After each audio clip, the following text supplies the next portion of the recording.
Hello, everyone. My name is Mirna, and on behalf of the Mindalia TV team, welcome to Mindalia live streaming, where thousands of people around the world gather daily to see the lectures and interviews organized by Mindalia TV. Today, with us is Valeria Schapira. Valeria is a writer, a journalist, TV and radio host, among many other things. And we are going to be having a very interesting conversation with her today. Get your tissues and be ready because we may cry. We are going to be talking about the series of workshops that she has been doing in regards to saying goodbye to our beloved pets or family animals. But before starting with Valeria, we want to remind you that Mindalia's mission is to share information that can help raise the level of consciousness in the planet, and you can help us by subscribing to our channel, leaving us a positive comment down this video, or sharing it with someone that you know that can benefit of the content that we're going to be talking here today. While we live stream, we have an active chat is the screen that you're going to be seeing here on my side or under the video in case that you're following us from a smartphone, and we invite you to interact with us through there. Also, we want you to collaborate with Mindalia with your valuable content. For that, you can go to our website. On the top, you are going to be finding a link. That link says collaborate with Mindalia, and it will take you to a form that you can fill out for our technical team to be getting in contact with you. You can collaborate with Mindalia in English through Mindalia TV English, and in Portuguese through Mindalia Televisao, or Spanish through Mindalia Televisión. Visit our different channels and platforms, Facebook pages, Instagram accounts. When you do that, you are not only helping us reach as much people in the planet as possible, but you also keep yourself updated with the amazing information that we share there on a daily basis. I'm not going to be delaying this any further. I have the very great pleasure of introducing Valeria. Valeria, welcome to Mindalia. How are you? Hi, Mirna. It's a real pleasure to be in contact with you and with the huge audience that you have worldwide. Oh, thank you. Valeria, the first thing I want to thank you about is the fact that you took the risk and the challenge of being with us in English. As everyone is going to be able to know as they hear us, English is not our first language. We have been developing a great program of content in Spanish, but we wanted to share information also in English so we can reach to as much people in the planet as possible. So here we are, just ourselves being brave, communicating in another language, right? Yeah, thanks very much. And sorry in advance in case we miss some word. Anyway, when things are done with the soul, I think that they work anyway in any language, so we can communicate. I agree Well, with you. Yeah, I okay. do this on a daily basis, and I had to get used to it. So, Valeria, so you have a very robust career. You've been a journalist for quite some time. You are a writer. You are a host. You have a radio show and TV, and you do many things.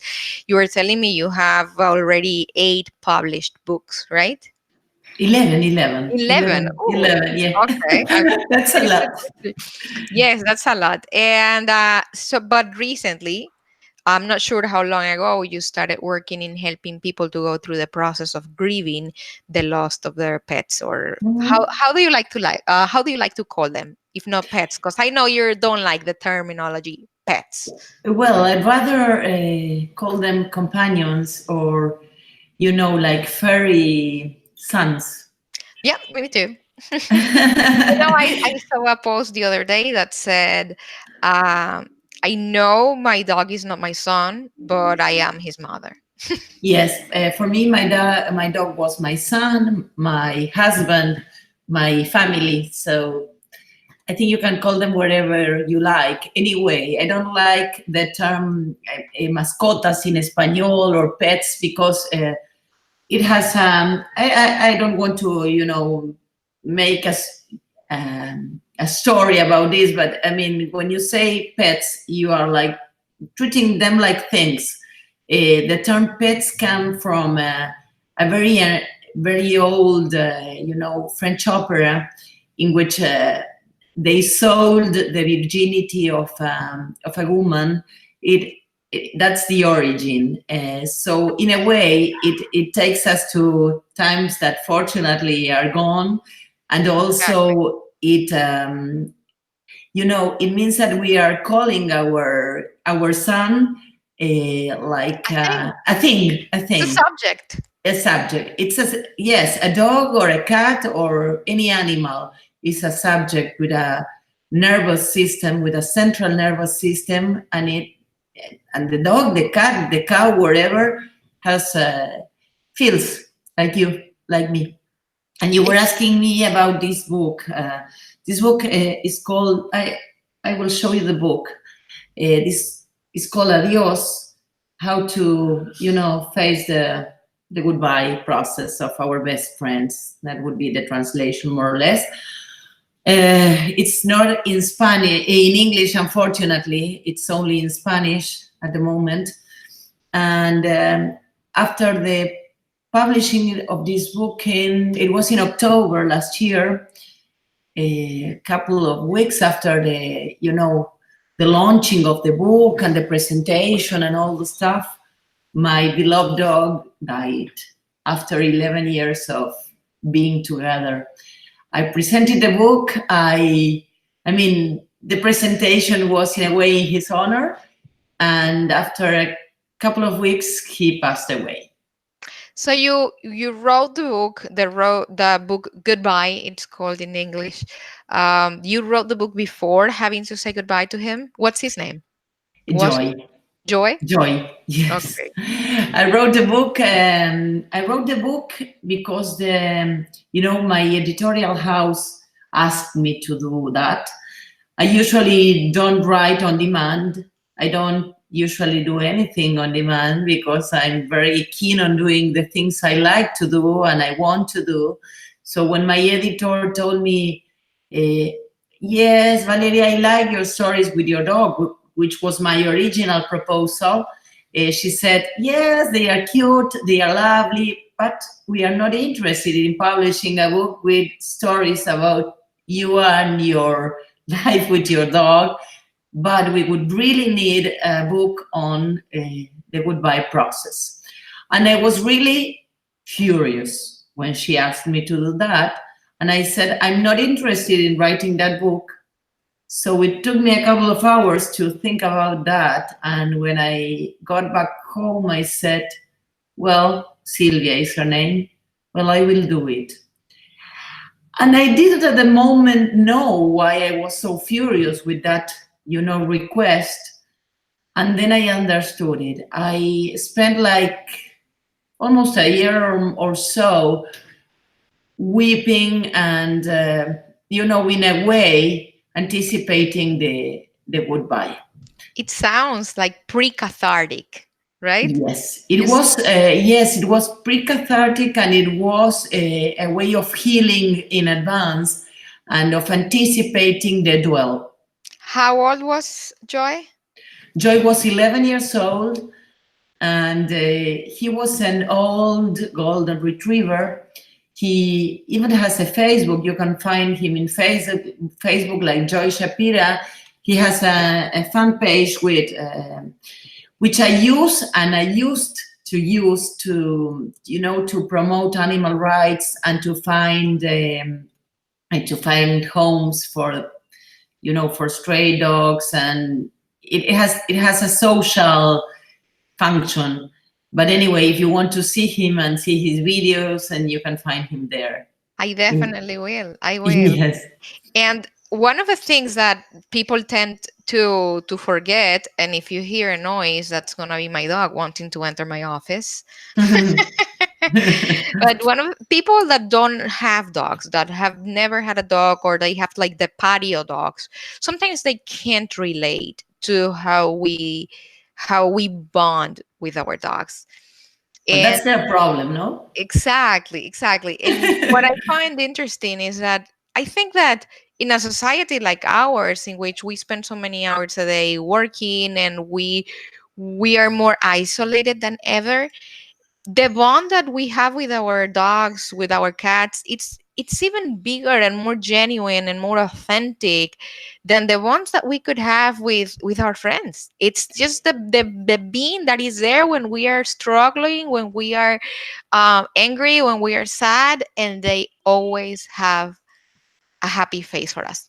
Yes, Well, it's the purest kind of love, and it's socially not accepted yet to say that you are very, very sad for the loss of your dog or your cat. And it is accepted to say that, for example, you haven't gone to work because your aunt or your mother or your father or whatever relationship has died. And sometimes, and this maybe doesn't sound very, very kind, but sometimes we grieve more the loss of our dog, of our cat, than of our relative. Yes, definitely. I agree with you, especially if it's an adult and it's like in our hearts we are kind of understanding or subconsciously that anybody that is older than us it's going to pass, but with our dogs since they depend from our protection and our caring, there Absolutely. is also a sense of responsibility when they go. Like we Mm-hmm. always feel that we could have done more, and that is That it aches. we could have done more, or we could have done best. And when it comes to euthanasia, that it's an awful word that no one wants to pronounce and that no one wants to go through, not even veterinaries, because for them it's also a traumatic moment. It comes to that, it's something that it's very difficult to process before and after. That's why we have created these workshops, because people find a place to, to feel accompanied, to feel respected, to feel that someone understands them in this decision and in this thing that you carry most of your life with, with guilt, with sorrow, with maybe I could have done something else. Yes, definitely.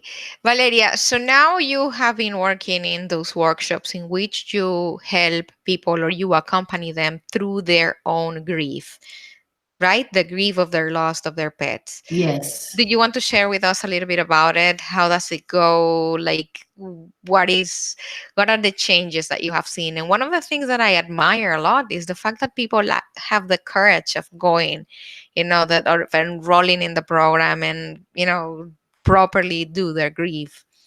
I think that it has to do with desperation, and it has to do with sorrow, and it has to do with the need of being, like feeling that someone understands you. Most people can't cry, socially. Most people can't share with others that maybe their life has been torn into pieces because their dog or their cat has died. And in my case, for example, my life stopped in November when Joy died. I had a theater presentation. I canceled the presentation and all the process. We were about to, to go on stage once more. I decided not to do that anymore. And instead, I decided to go traveling the world, which was something I wanted to do a long time ago. So maybe my dog's death changed my life. And that's what happens to most people that come to a workshop and decide to share what has happened with their lives after the loss of their cat or of their dogs. And in the workshop, what we do is to talk. It's not an enormous, it's not a huge space. It's about 20 people each time, or 30, at the most. And first of all, I talk about the building of the relationship, how, how it starts when your cat comes home, even, if it's adopted or if you buy it or whatever. I'm not into buying dogs or cat anyway, but some people still do, and you have to respect them. And we talk about the relationship, how the bond is, strengthened, how you start changing your life, and how your life is changed by the presence of that soul. And then, well, we talk about the moment. Some people that haven't lost their cats or their dogs even come to workshops to feel prepared for that moment. because there's no preparation for that. And when you have to deal with it, it's really, really strong and awful.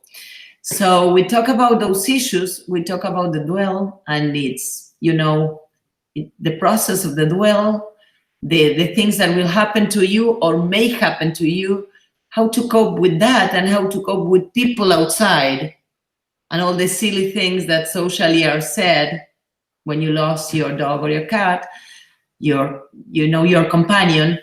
And then we also talk about, holistic things like Reiki. We talk about, I don't know how to say that in English, but, registros akashicos. It's Oh like yeah, Akashic Records. yes, we do the akashic records of the cat or of the dog for each of the participants. Wow, that's very interesting. Yes, and they enjoy that a lot, and that calms people a lot. We talk about the signals that you get from your friend when he or she passes away. And I have received a lot of those signals since Joy passed away, and how to, to give tribute, you say, to, Yes, exactly. How yeah, to honor them once they're gone, how to right? honor them, how when they are gone. And we talk also about, I'm very keen on sharing all the, the bibliography I used for writing my own book, because at first I was an absolute ignorant about that. And I would really like to recommend this book, which I have Yes, of here, course, please. which is this is very, which is The Loss of a Pet. Okay. Dr. Wallace Saif is, like an eminence. He's a person that knows a lot about that. And this book was very useful to me. So apart from my own book, if you know Spanish, I would like to recommend Wallace Saif's book as well. That sounds very interesting, and definitely I'll look that up. I wanted to ask you something. In your workshops, what is the affluence? Do you see, like, is it mixed men and women, or more women that go? Because I kind of have the feeling of like men grieve so much their pets, because us women, we're kind of used to cry and we're used to be seen like that, but I've seen that men have like a very hard time processing the loss of. Yes, and men usually get ill because they cannot, speak out their pain. Usually, as in all those kind of workshops and, gatherings and things that have to be with the soul, the highest percentage is women. Most people that come to our workshop are women. So sometimes one, two, or three men. We are having a great interest from the media now, because there is nothing, at least here in Argentina, there is no initiative like this. So the media are like getting more and more interested in what we do. It's generating a space for us to share, Of basically. course, what I feel is that there is a niche. There's lack of information about, and lack of communities that actually gathered and shared the way we feel when we lose that so important part of our family. Valeria, do you recommend, is there anything that you would like to share on ideas that can help us cope with the way we feel when we lose a pet? First of all, you have to accept sadness. After Joy died, I was really distressed, and I went back to my therapist. I haven't been to a therapist for years because basically my life has become more spiritual, and I haven't gone back to a traditional therapist. Soledad is not a traditional therapist either, but I needed a psychologist again after Joy's death, because I couldn't, even though I have a lot of tools, I couldn't cope with his with his physical disappearance. And something she said helped me a lot and helps people a lot at our workshops. When I Mhm. said, she said, Valeria, you are sad. And this society doesn't accept people's sadness. So just accept that you are sad and feel it, and you will go through it. And as simple as it may seem, I think that's the secret. So Don't suppress it. Let it go. Let it flow through you, let it right? go, yes. And what I usually share with people is some, like some tools, some clues, some things to do when, when you get this non-requested advice is like, okay, you have to go out or you have to feel well. And that doesn't help anyone. So basically, it's pampering yourself and taking care of yourself, good rest, good food, taking your time. Don't making don't make any don't take any don't make any decisions like, okay, we will get another dog, we will get another cat. I mean, it's not a table that can be, it's not a glass, it's not a table. It's Take some your time some to process the grieving and the mourning of it, right? take your time. Well, as I suggest people going to refugees, you say, Yeah, to shelter. to shelters, helping with, I help protectionists as well. I mean, you can enroll in a cause, you can give money to shelters. There are lots of things you can do to honor your friend that has gone. As soon as Joy died, Joy was like a public figure, so people loved him. You can find him in Instagram as well. The hashtag is in Spanish, but it's dialoguitos inconducentes, and you will get like 1,000 videos of me speaking to him, and people really loved him. So as soon as he died, I started getting, for example, I have here one of the paintings. I have another one in the Can kitchen, you but show can you show us? but someone gave me this. That's beautiful. This was to honor him. Beautiful. Retrato de Joy. That's It beautiful. says, well, and It's an then oil painting. sorry, It's an oil painting. it's an oil painting. Yes, Wow. someone asked a painter to do it for me. And then there's, small tributes you yourself can do for your cat or your dog when he or she dies. Like, for example, planting a tree. If you have the fortune of uh, having a green place where he can rest, because in big cities not all the people can bury the body. But if you can do that and you plant a tree or a plant or something, that's another nice tribute. And then another thing I used to suggest people is not to get rid of the things immediately, because sometimes you don't want to see anything that reminds me of him or for her, and maybe you will regret it. So take your time. There will be time to donate the things to a shelter, for example. And if you want to get rid of the things, like I did, like immediately I gave away all the medicines and all Joy's beds and things, because I assumed that there were a lot of dogs that would need them, but still I kept his reliquies. Reliquies? Have What do you mean? reliquias. Yeah, relics. His relics. So I did this with Joy's relics, which is like That is beautiful. this is his plate.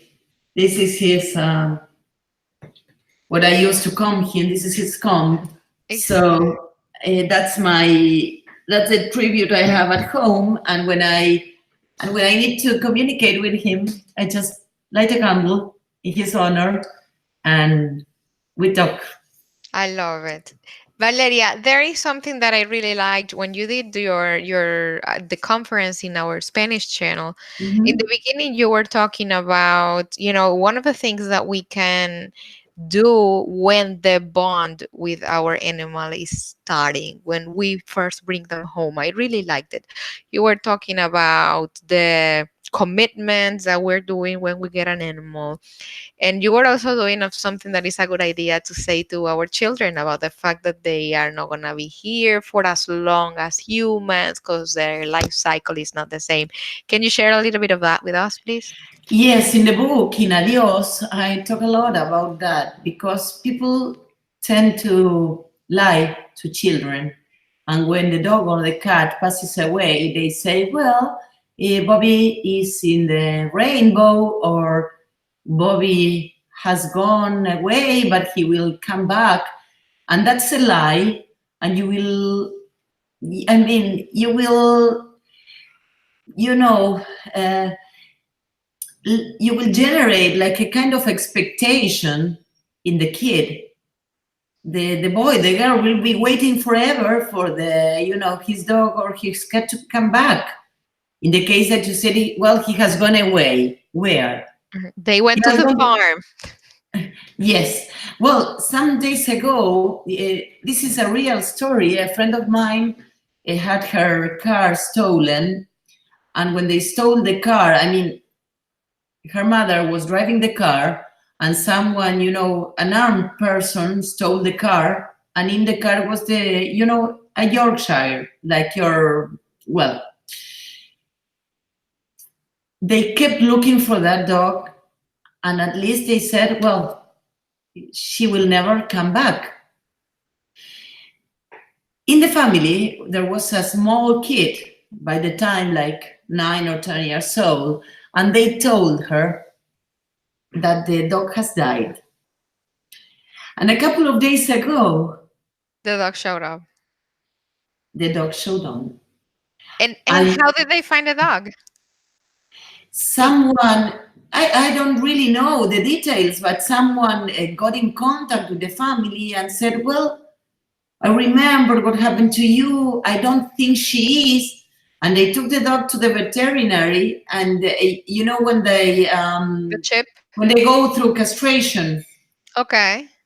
that was the only way that they could, because the dog didn't recognize the family after so many So long. years, so long. Okay. So the veterinary said yes, because this is the way I operate her. She Wow. recognized, I don't know, I'm not a surgeon, but probably a surgeon know how to. Exactly. The way he does the stitches or whatever technique they use to the Okay, so the suture. dog, the dog is back with the family, and they had to recognize, with the kid is not any longer a kid.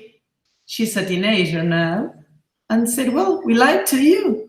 The dog, fortunately, it's a happy ending. Exactly. It's kind of a funny story. It's that funny It's slash. funny, it's nice, but I Mhm. mean, don't lie to kids, because it's a good thing that that children know Yes. when they And got that, we that death is a part of life. exactly, and we tend to underestimate them and the capability that they have to understanding the things around them. It's way bigger than what we think.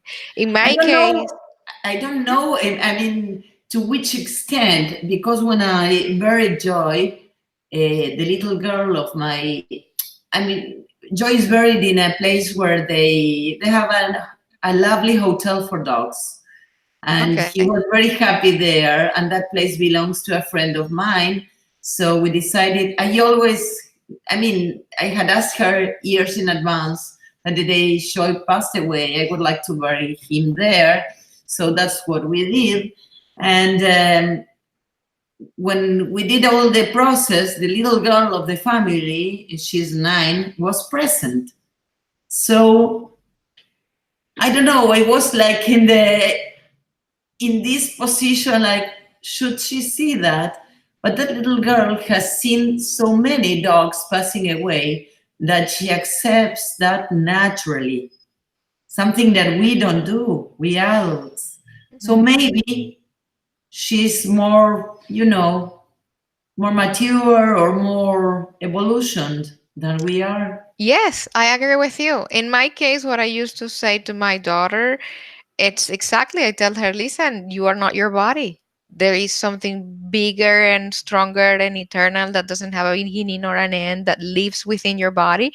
And since she likes science, I try and explain it as science. Like there's energy within you, like the energy you see on a Yes. thunderstorm. So whenever this energy is ready to migrate somewhere else, the body is just a shell and it's gonna be left behind.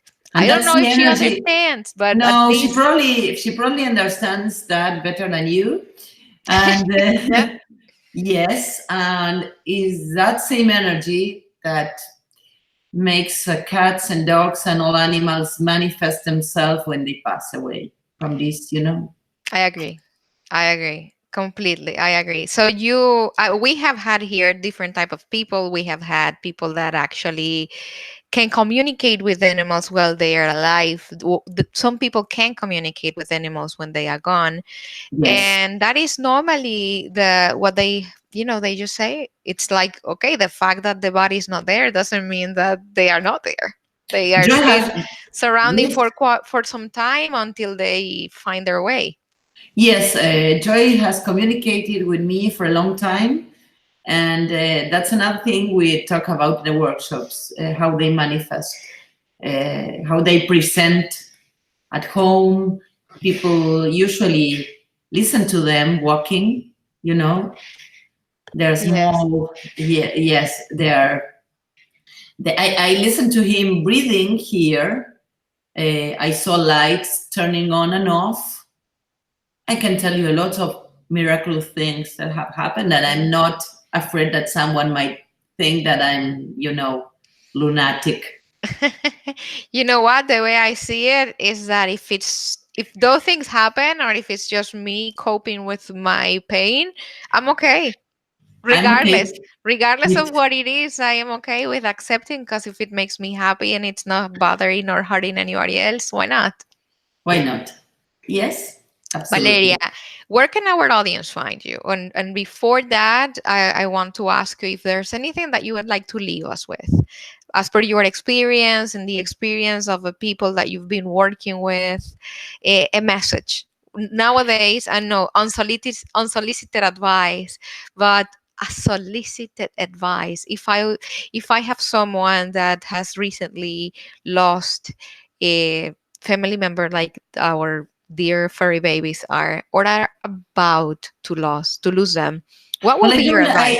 I don't like to give advice, so I won't do Okay, that. your I loving won't do words. that, but I will leave you with something that Saif, this psychologist I Hmm. recommend Yes, strongly. please. Um, he has a tale, like a small story that Okay. talks. It's the legend of the rainbow, Okay. and you will find it in the web like anonymous, but in fact it was Wallace who wrote that piece. He says that when a cat or a dog dies, he crosses like a bridge to he crosses a rainbow bridge, and after the rainbow bridge, there is a very, very green field with flowers and, birds, and it's a lovely place full of dogs and cats. And all the dogs and cats that have suffered from, violence or had an awful life also heal there, because it's such a magical, lovely place that everyone is happy there. It's a huge field, full of dogs and cats. And from time to time, one of those animals, stop playing and look, and suddenly, their ears go like, okay, they are alert, and he or she looks at the horizon, and no one kind of understands what happening is, and it's his or her human that's crossing the bridge to meet him. Yes. Okay, thank you. Okay. Yeah, I know. yes, I've told this in Spanish, which is my main language, thousands of times, and still I cry every time that yes, because I believe it's true, and I think we have the illusion that this will happen. So absolutely. my advice is, and now this is a piece of advice: trust that there's something else, because if not, it's not worth living here. I couldn't agree with you more. Valeria, where can our audience find you? We can meet everywhere in all my social media. Valeria Schapira, SCH is my surname. You can find me in Twitter, in Facebook, in Instagram. You can find Joy Shapira in all the wherever you find me, you will find him because he's part of me. Yeah, that's beautiful. Thank you. Thank you for having this conversation with us. It is very important. I support a lot having conversations and talking about definitely the feelings that we have for our companions, for our furry angels. Thanks very We much, and sorry for my pronunciation. And I'm not, even though I know English well, I'm not used to having conversations on a day-to-day basis. So maybe it was like, No, I think you did it very well. Thank you actually for okay, taking the challenge. And that's, as I was saying earlier, that's what we're doing. English is not our first language. We are here because we want to share with the world the type of content that we have been sharing in Spanish. That's what we're doing, okay. and we love it. Thanks Thank very you. much. Thank you for Thank you. allowing the Mindalia cameras being a channel for your ideas. To our audience, of course, thank you for being with us. We really love you. Remember liking, subscribing. Remember that you can visit our different platforms and that you can see and collaborate with Mindalia in English, Portuguese, and Spanish. Mindalia TV, Mindalia Televisao, and Mindalia Televisión. We broadcast in the three languages on a daily basis. And if you want to collaborate, you just go to our website. You're going to find a link that says collaborate with Mindalia. That link takes you to a form that you can fill out, and our technical team will be getting in contact with you. And also visit our different platforms, our YouTube channels, Facebook pages, Instagram accounts, because when you do that, you are not only helping us reach as much people in the planet as possible, but you also help us. Um, you keep yourself updated with the amazing information we share there on a daily basis. Valeria, you made me cry. Me Thank too. Yes, thank you again, and we're sending you a very big hug. Until next time. Until Bye. next time, thank you.